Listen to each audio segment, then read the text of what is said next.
Bueno, agradecemos la presencia el día de hoy de Francisco Álvarez, Pancho Álvarez, quien es abogado, miembro de la Comisión de Análisis Político de Participación Ciudadana y un jurista que ha dado mucho seguimiento a los procesos electorales en nuestro país en calidad de observador electoral de esta organización de la sociedad civil. Te damos la bienvenida. Pancho, muchísimas gracias por estar con nosotros la mañana de hoy y quizás quisiéramos comenzar con tu valoración de estos informes que han sido presentados por la Organización de Estados Americanos y UNIORE sobre lo que aconteció en el país el pasado 16 de febrero. Buenos días, Pancho, y adelante. Buenos días, Javier. Buenos días, Uchi, a los amigos y amigas televidentes. Gracias por nuevamente recibirme en Telesistema y en el día, ¿no? Pues mira, lo primero y más importante es que tenemos informes, porque había mucho escepticismo, la gente decía que los informes no iban a llegar, que eso se iba a quedar en el tintero. Bueno, ahí está el informe, no solamente de la OEA, sino también el de la UNIORE. El segundo aspecto a destacar es que ambos informes, aunque tienen sus diferencias en algunos aspectos, en cuanto al fondo, coinciden. O sea que tenemos un grado de certidumbre, ya no solamente la OEA que está poniendo su nombre, sino también la Unión Internacional de Organismos Electorales. Oigan bien, ese segundo informe es de los pares de los miembros de la Junta Central Electoral, porque está integrado la UNIORE por los organismos electorales de América. O sea que, repito, tiene un valor adicional. Y lo importante es que coinciden, repito, en cuanto al fondo, en cuanto a qué fue lo que ocurrió. En tercer lugar, destacable del informe, para rápidamente echarlo a un lado, es que, bueno, a nosotros, a los dominicanos, nos encanta el tema de la conspiración y del fraude, bueno, y de la corrupción, porque hay muchísimas razones para que ese tema siempre esté latente, ¿no?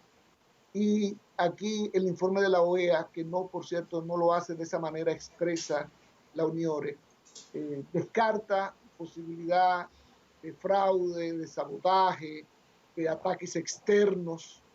Dice que no encontraron evidencia al respecto. Y si usted lee el informe de UNIORE, pues se da cuenta que, aunque no lo dice de esa manera expresa, señala cuáles fueron las causas y entre esas causas no se puede leer ni interpretar ningún aspecto que sea de tipo penal, que implique un fraude, sino, como bien lo dijo ayer el presidente de la Junta Central Electoral, habló de negligencia. Claro, hay negligencia en distintos niveles. Esta es una negligencia extrema. Ahora, lo siguiente que quiero comentar es negligencia extrema porque si en octubre 6 resultó bien, a pesar de lo que dice el presidente Fernández, Leonel Fernández, siempre hemos sostenido que las primarias del 6 de octubre, en lo que tiene que ver con el sistema electoral, funcionó adecuadamente. Y así lo testificó Participación Ciudadana a través de sus observadores en todo el país. Entonces, si salió bien el 6 de octubre, ¿por qué sale mal el 16 de febrero? Esa es la pregunta que responde tanto el informe de la OEA como el informe de la UNIORE. Y Amelia hizo una explicación muy detallada que yo seguí y con la que concuerdo plenamente, en el sentido de que no solamente fue un tema de que no había pues protocolo, por ejemplo, de control de calidad, algo extremadamente grave. Ahora la siguiente pregunta es, ¿y por qué no hubo protocolo? Absurdo, sorprendente, porque el 3 de febrero se hizo una reunión con los delegados de los partidos políticos, vamos a ver qué dicen los delegados ahora, en la Junta Central Electoral, entre los técnicos de la Junta y los delegados de los partidos, y no se pudieron poner de acuerdo con aprobar un protocolo de control de la calidad. ¿Y por qué no se pudieron poner de acuerdo? Bueno, porque los delegados de los partidos querían cerciorarse de la personalización de cada equipo el día antes de las elecciones, mientras que la Junta decía, usted tiene que hacerlo cuando lo empaquemos, porque después que se envíen, ya no es posible estar en cada uno de los colegios haciéndolo. No se pudieron poner de acuerdo en eso y sencillamente no se aprobó un protocolo de control de calidad, lo que repito es algo absurdo. Ahí los técnicos de la Junta Central Electoral debieron decir, esto hay que hacerlo de esta manera y se va a hacer de esta manera, e imponerse. Y ahí faltó carácter de la Junta Central Electoral en varias oportunidades, con respecto a los plazos, por ejemplo. Amelia también lo describía de una manera muy completa, lo dice el informe de la OEA, también lo menciona el de Uniore. El de la OEA es más específico, porque señala que estuvieron haciendo modificaciones en la boleta electrónica. Hasta el 12 de febrero, las elecciones eran el 16, hasta 4 días antes. Hasta el 12 de febrero. ¿Cuántas modificaciones hicieron? 7.486 modificaciones. ¿Por qué razón? Porque las impugnaciones en la primaria todavía no habían sido terminadas de conocer en el Tribunal Superior Electoral, y cuando el Tribunal Superior Electoral terminó, entonces comenzó el trabajo de personificación. Eso hizo también que se variara el sistema que se utilizó el 6 de octubre. El 6 de octubre se clonaba el código fuente en cada uno de los equipos, en cada laptop de esas se clonaba el código fuente, pero al mismo tiempo se incluía toda la información de la boleta electoral. Y dándole a un código, cada equipo extraía la información que le correspondía al colegio electoral al que estaba asignado ese equipo. Y eso funcionó perfectamente bien el 6 de octubre. Pero ¿qué pasó ahora el 16 de febrero? Que llegó el momento de tener que clonar y no podían clonar la boleta electoral porque todavía se le estaban haciendo modificaciones. Entonces se le ocurrió a la Junta Central Electoral, al Departamento de Informática, una muy mala idea de cambiar por un sistema que no había sido ni ensayado, ni probado, ni evaluado, que consistía en hacer la personificación, la personalización del equipo de manera separada, la clonación, y utilizar primero una red LAN para transferir toda la información. Esa red LAN, por lo visto, era muy lenta. Eso puso nervioso a la gente de la Junta Central Electoral, a los técnicos, y se buscó una tecnología de transmisión 3G y 4G con 2 compañías de telecomunicaciones distintas.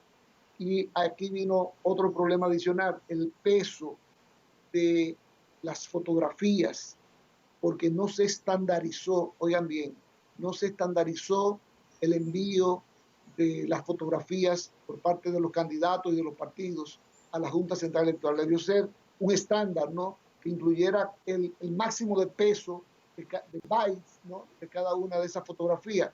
Eso no se estandarizó y eso, por lo visto, también provocó que no se transfiriera toda la información de la boleta electoral en el equipo que iba a estar en el colegio, y por eso cuando un elector iba, pues no estaba completa la boleta electoral, y eso produjo, bueno, lo que ya todo el mundo conoce.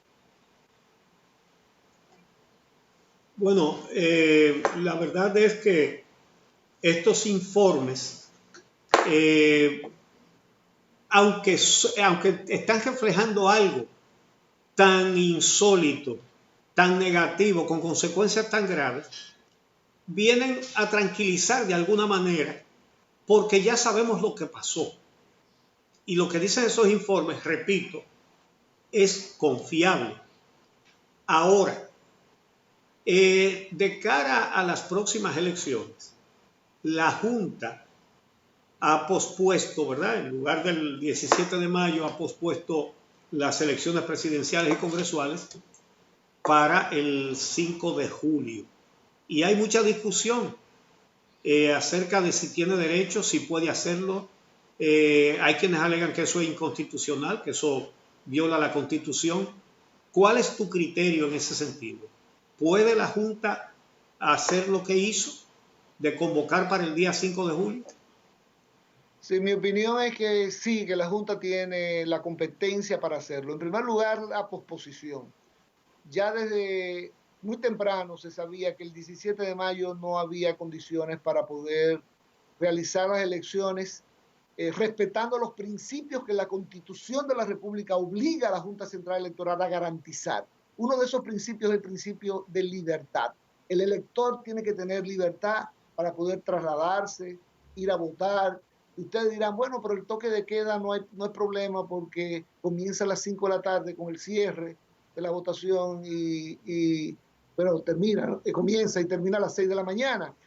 No, es que yo me estoy refiriendo a otro tipo de libertad, no a la restricción en la circulación de las personas. Me estoy refiriendo a que si usted celebra elecciones el 17 de mayo y vamos a tener una participación posiblemente por debajo del 30% de la población, es decir, una abstención, se iba a invertir el número y la abstención iba a ser de un 70%. ¿Por qué? Porque la gente no se sentía en libertad para ir a votar. En libertad, claro que sí, forzar la libertad no solamente ponerte una pistola en la cabeza para que vote por alguien. El coronavirus es un elemento que está restringiendo la libertad del elector, porque el elector muy probablemente no se va a atrever a salir de su casa para ir a votar, para no contraer la enfermedad. Entonces, eso afecta, repito, uno de los principios que establece la Constitución y organiza todo el proceso electoral, que es el principio de libertad. La Junta no tenía que esperar absolutamente más nada. La Junta tiene la competencia constitucional que se la da a la Constitución de una manera muy clara en el sentido de organizar las elecciones.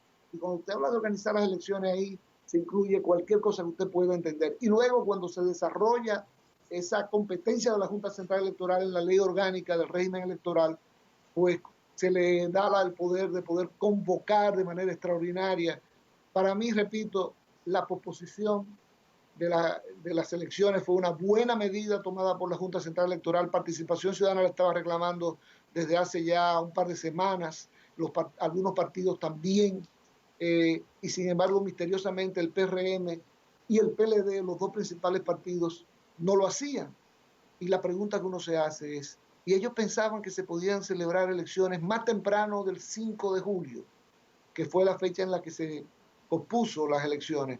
Pues no, la realidad es que todavía hay inclusive la duda de si el 5 de julio van a estar dadas las condiciones para poder celebrar las elecciones.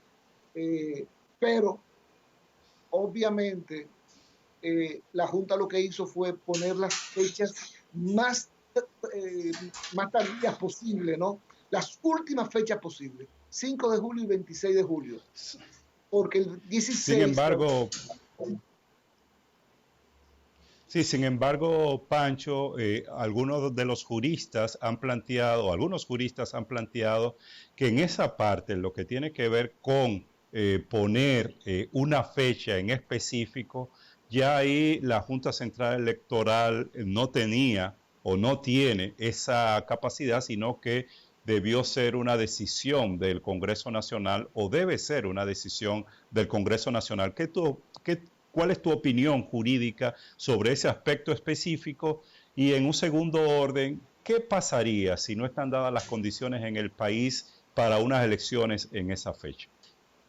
Mira, lo primero es que ese artículo que se cita, que trata sobre el referendo y sobre convocatoria extraordinaria, mezcla dos elementos. Es un artículo que necesita ser interpretado precisamente porque contradice competencias que se le están dando a la Junta Central Electoral por otro lado, en la propia Constitución. Entonces la pregunta es, ¿cuál interpretación es la más viable? Y en mi opinión, la más viable y la que de alguna manera contribuye a solucionar el problema es que la propia Junta Central Electoral pues convoque, como repito, dentro de las competencias que tiene, dada de manera general por la propia Constitución en otros artículos y de manera específica por la ley de régimen electoral, sea el que determine la fecha.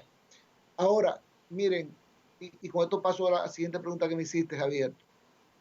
Nosotros los abogados vamos a estar opinando y van a encontrar un grupo que está de un lado y un grupo que está del otro lado. Un profesor en la universidad siempre me decía, la posición del abogado es estar algunas veces de un lado y otras veces del otro lado.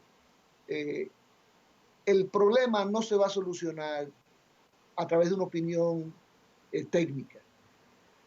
No estoy diciendo con esto que se deba violar la Constitución para buscar una solución al problema. Cualquier solución tiene que cumplir con el mínimo de cumplimiento de la Constitución de la República. De eso no hay ninguna duda, y de las leyes que existen.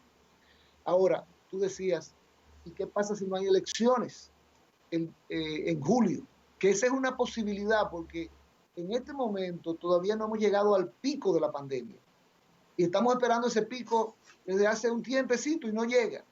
¿Qué tiempo más va a tomar en llegar? Pero después que llegue el pico, ¿qué tiempo va a tomar en descender de la cima y llegar a unos niveles que son lo que se esperan, que no es de eliminación del coronavirus, porque eso no es posible sin una vacuna, sino es el nivel mínimo que se espera es cuando los hospitales puedan atender a todas las personas que resulten o que acudan a buscar servicios. Cuando eso llegue, cuando los hospitales ya no en una situación de emergencia, sino de normalidad, pueda seguir atendiendo a las personas que lleguen afectadas del coronavirus, entonces ahí se podrá haber llegado a la normalidad y se podrán realizar elecciones. Yo sé que Javier puso el ejemplo en estos días de Corea. Miren, no lo podemos comparar con Corea. Corea tiene un sistema súper avanzado que permite saber qué ciudadano tiene la enfermedad, dónde está ese ciudadano y cómo controlar su ubicación. Estamos muy lejos del escenario de Corea, donde se celebraron elecciones con una participación por encima del 75% en medio de esta situación. Pero ya Corea tiene su situación, repito, controlada. Eso es lo que aspiramos, a que cuando haya control del contagio, cuando se haya cortado o por lo menos controlado, repito, el contagio, se puedan celebrar elecciones. Si no ocurren el 16 de agosto, vamos a tener un problema muy serio de tipo constitucional, porque la Constitución manda o establece que el mandato de las actuales autoridades vence el 16 de agosto. Y ahí tienen que tomar posesión las nuevas autoridades. Y si no están las nuevas autoridades, no han sido elegidas, entonces, ¿quién va a tomar posesión? Eduardo Jorge señalaba que hay un artículo de la Constitución que habla de que los miembros de los órganos electorales permanecerán en sus funciones mientras no sean designados sus sustitutos. Y él dice que por analogía hay que aplicar ese texto a esta situación y que por lo tanto el Congreso y Danilo Medina y la vicepresidenta siguen sus funciones hasta que sean electos. Y ¡Ay, papá! Yo no estoy de acuerdo con esa posición de amigo Eduardo Jorge. Anoche hubo una conferencia virtual organizada por la UAS con reputados jurisconsultos, uno muy conocido en República Dominicana, José Luis García Guerrero, de la Universidad de Castilla-La Mancha, y también con sociólogos. Fue un evento muy interesante. Y allí el profesor García Guerrero, cuando discutimos esta interpretación de Eduardo Jorge, pues la posición que él tuvo, la misma que yo tengo, es en el sentido de que ese texto que se pretende aplicar no fue redactado con esa finalidad. Es como decir, ahora vamos a aplicar la disposición en la Constitución que habla de la sucesión presidencial. Hay unos artículos al respecto. ¿Y qué dice? Que cuando el vicepresidente, cuando falta el presidente, si falta también el vicepresidente, asume el presidente de la Suprema Corte de Justicia, que tiene que convocar al Congreso para designar al presidente por el resto del mandato. ¿Pero cuál resto del mandato? Si lo que estamos hablando es que se agotó el mandato y que no ha sido designado su sustituto. Sí, exacto. Obviamente que ese texto no se puede aplicar. Igual que no se puede aplicar otro texto constitucional que establece que cuando no toma juramento el presidente electo, pues hay unas reglas que aplican. Pero aquí no se trata de eso tampoco, porque es que no ha sido electo todavía. Esperemos que eso no ocurra, que se puedan celebrar elecciones en julio. Bueno. Pero desde ya, y quiero agregar esto porque es importante, desde ya la solución a esta situación tan complicada tiene que pasar obligatoriamente por un gran acuerdo nacional que involucre al presidente de la República, al Poder Ejecutivo, al Poder Legislativo, que involucre a los partidos políticos, que involucre al liderazgo del sector empresarial, social, laboral, a la sociedad civil.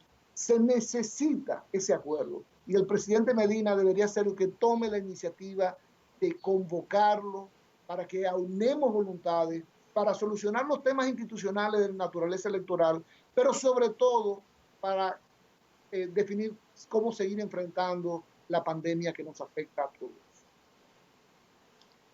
Muchas gracias, Francisco Álvarez. Vamos a hacer una pausa y regresamos en un momentito.